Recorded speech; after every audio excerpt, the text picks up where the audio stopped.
Estamos iniciando o nosso cafezinho aqui na Toca do Leão.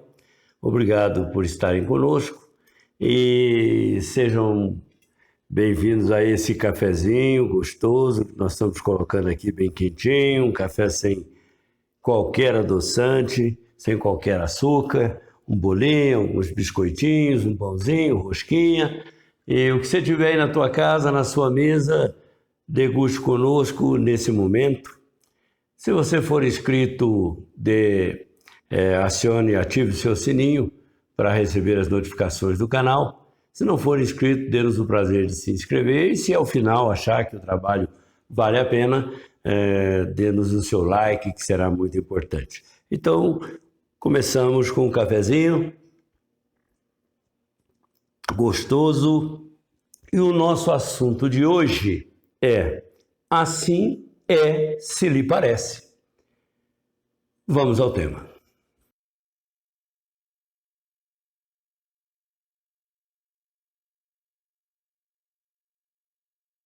Reza uma antiga lenda do Oriente que havia um oásis em um determinado ponto do deserto e ali tinha uma árvore e a água com que as pessoas se refestelavam quando passavam por ali.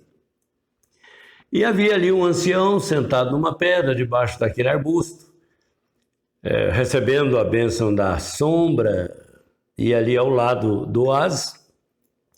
E passou por ele um jovem com uma capanga lá, um embornal, sabe-se lá o quê, à procura da cidade próxima. E aí ele indicou o caminho, mostrou para ele qual era o trajeto, estava perto, estava próximo ali. E ele perguntou para aquele ancião, o jovem perguntou: mas meu senhor, que tipo de gente eu vou encontrar nessa cidade? Ele falou: que tipo de gente tinha na cidade da qual você vem? Ah, tinha muita gente má, tinha muita gente corrupta, tinha muita gente desonesta, tinha muita gente ruim. Eu estou me sentindo aliviado de ter saído de lá. Ele falou: bom, a propósito da sua pergunta, você vai encontrar gente exatamente igualzinha aqui também, do mesmo jeito. O rapaz saiu frustrado, meio decepcionado por conta do que ele estava querendo, procurar um lugar melhor, mas ele achou que aquela cidade seria melhor, porém o ancião praticamente desativou aquela ilusão que ele estava carregando. E aí, passado algum tempo, um outro jovem vem vindo com o mesmo propósito, procurando a tal cidade, e o ancião é interpelado sobre quem aquele jovem, que tipo de gente ele encontraria naquela cidade. E aí o ancião repetiu para ele a mesma pergunta, uma contra-pergunta, diríamos, né? Que tipo de gente você tinha lá na sua cidade? Lá tinha pessoas maravilhosas, tinha gente espetacular, tinha muitos amigos, pessoas boas. Eu até estou meio entristecido de ter deixado esse povo lá. Ele falou: pois é, meu filho, aqui você vai encontrar a mesma coisa, mesmo tipo de gente. Ah, tá, obrigado, foi embora. E o senhor, que havia permanecido ali por um certo tempo, observou as duas indagações que foram feitas ao ancião.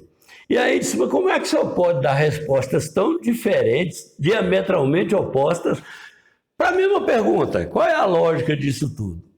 E aquele senhor, com a sua serenidade, a sua calma, disse: meu irmão, o negócio é o seguinte, você encontra tudo o que você carrega dentro do seu coração, né? A sua vida foi construída, o seu passado dita o seu presente, e o presente com o passado vai estabelecendo o futuro. Então, se você quer alguma coisa para o futuro, você não vai poder ignorar o passado que você está carregando dentro de si. Se aquele jovem encontrou tantos motivos de sabor, de decepção, frustração com a sua comunidade, aquilo o impregnou de uma certa maneira. Então, para onde ele for, ele vai carregar esse estado de espírito. E como existe todo tipo de gente em todo lugar, dependendo do olho, do seu olhar, é o que ele vai encontrar, infelizmente. Agora, o outro já trazia boas memórias, boas recordações fraternas, né, de pessoas que com quem ele conviveu, esse os encontraria nas outras pessoas aqui também. Porque os sentimentos são os mesmos, as pessoas é que são diferentes, mas entre um e outro está o observador, aquele indivíduo que tem o olhar fixado no outro lado da vida. Então, a vida é bem assim. Para onde nós formos, levamos as nossas frustrações, decepções, mágoas, ressentimentos, também as nossas alegrias, as nossas felicidades, né? E por aí afora.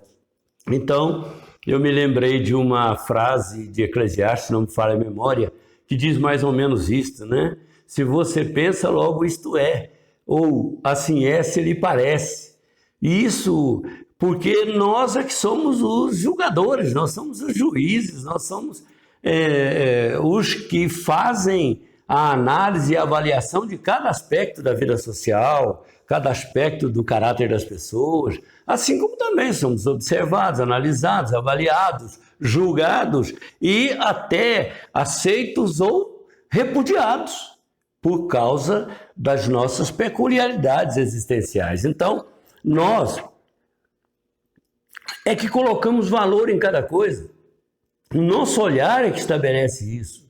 Por isso é que as coisas são para nós aquilo que nós achamos que são, mesmo que não sejam para os outros as mesmas coisas. Não tenham o mesmo quilate, não sejam só pesadas com a mesma medida. Então nós estabelecemos essa leitura da vida, essa leitura das coisas. O mundo hoje nos oferece várias facetas, né? O mundo estabeleceu um valor, um montante de valores que você pode, olhando como espectador, como testemunho, ou como partícipe, como quem está envolvido, você pode estabelecer a sua própria visão, seu próprio julgamento. Os outros farão os julgamentos deles e terão as suas visões. Particularmente, no meu caso, por exemplo, eu acho o mundo maravilhoso. Mas já ouvi gente dizer que é um hospital, que é como é que chama, um hospício, outros dizem que isso aqui mais parece com um circo, já tem gente que acha que isso aqui não tem solução.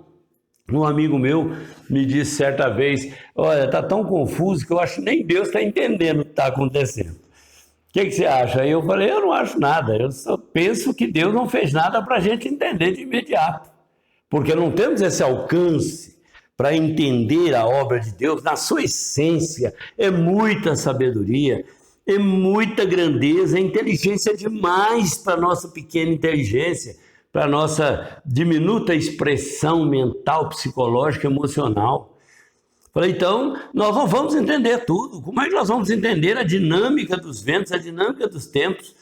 Né? Como é que nós vamos entender o funcionamento cósmico no sentido macro do universo e entender o funcionamento do nosso microcosmo, da nossa cabecinha, do nosso cérebrozinho, da nossa mente, e como é que nós vamos entender esse minúsculo espaço chamado coração, onde os sentimentos se processam com uma velocidade e com caracteres, com filigranas extraordinárias. Como é que nós vamos entender tudo isso? Então Deus não fez para que nós entendêssemos de imediato. Com o tempo vamos saber. Jesus mesmo disse, tenho muita coisa para vos dizer, mas não podeis entender agora.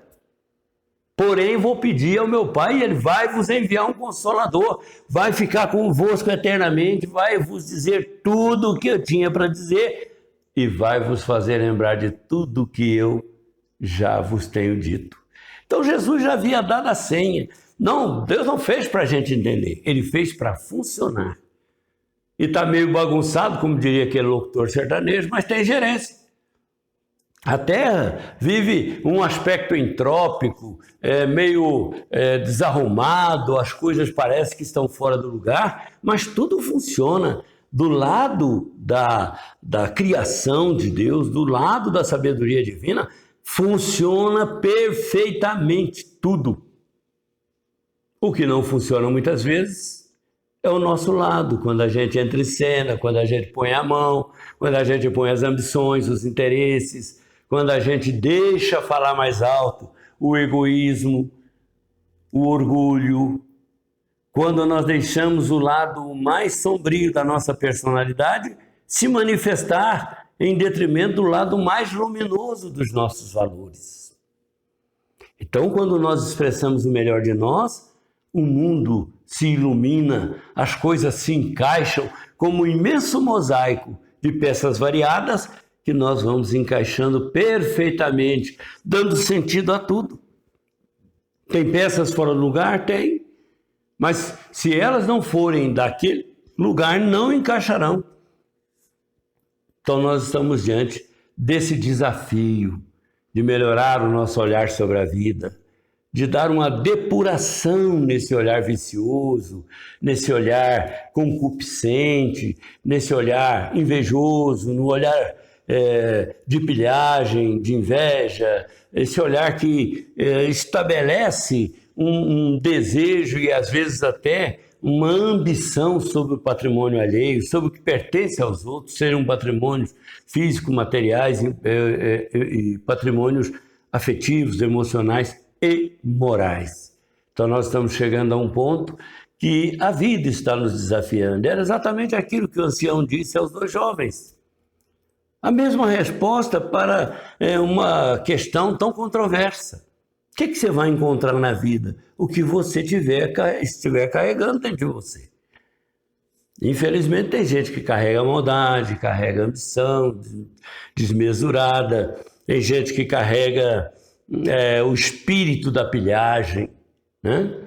Então, nós temos que ter essa percepção. E tem gente que carrega o amor, carrega a doação, aquele sentido de estar sempre pronto a servir o seu semelhante, a ajudá-lo. Foi por isso que Jesus disse que nós deveríamos amar o nosso semelhante como a nós mesmos. Fazer por eles tudo aquilo que nós gostaríamos que ele nos fizesse.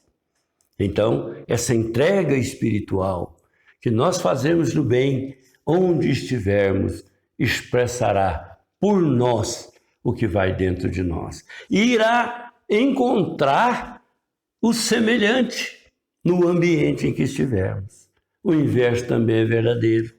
Se porventura o nosso coração estiver com mágoa, ódio, tristeza, rapina, estiver cheio de pontos obscuros, de realidades clandestinas, inconfessáveis, claro que nós vamos encontrar isso pelo caminho por onde andarmos. Seja lá no Oriente, nos desertos do Oriente procurando oásis, seja aqui na civilidade, onde existem tantos oásis, mas a sede não é de água, a sede é de amor, a sede é de equilíbrio, a sede é de bondade. E onde existem tudo o que nós carregamos dentro de nós, expressado nas figuras que vamos encontrar. Talvez o grande ancião seja Jesus dizendo-nos que onde está o seu tesouro está o seu coração. E onde está o seu coração, aí está o seu tesouro.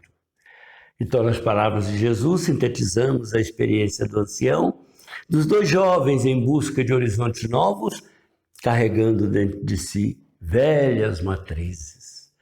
Então, Jesus pediu que nós começássemos a nos renovarmos.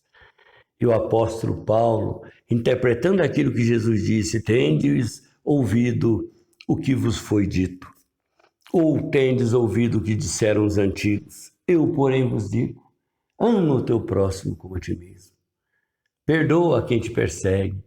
E aí, Jesus estabeleceu essa dinâmica nova para quem procura uma vida verdadeiramente digna de ser vivida.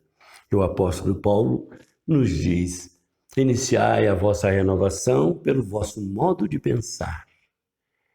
Pensando no bem, pensando no amor, pensando na paz e pensando no mundo melhor, vamos encontrá-lo no coração de quem já pensa da mesma maneira. E eles encontrarão em nós, talvez, a motivação que falta para poderem dar a partida para esse crescimento espiritual, assim como Jesus acendeu em nós a luz da verdade e a verdade nos vem libertando dia após dia. assim é, se lhe parece. Disse o velho ancião em outras palavras. E Jesus diz que onde estiver o nosso tesouro, aí estará o nosso coração. E onde estiver o nosso coração, certeza, os nossos tesouros ali estarão. Que Deus nos abençoe e nos dê a sua paz. Nosso próximo encontro está bem próximo, até redundantemente. O cafezinho de sempre. Aí na sua mesa deve ter alguma coisa gostosa de se deliciar. Faça bom proveito. Mas aproveite esse domingo para lançar um novo olhar sobre a vida e ver que há encanto demais oculto, às vezes em meio às lágrimas e certas tristezas. E há tristezas porque ainda não descobrimos a maravilha que existe depois dessa cortina de experiências. Que Deus nos abençoe e nos dê a sua paz. Nós voltaremos num próximo encontro e até o nosso próximo vídeo. Um abraço para todos, paz em todos os corações.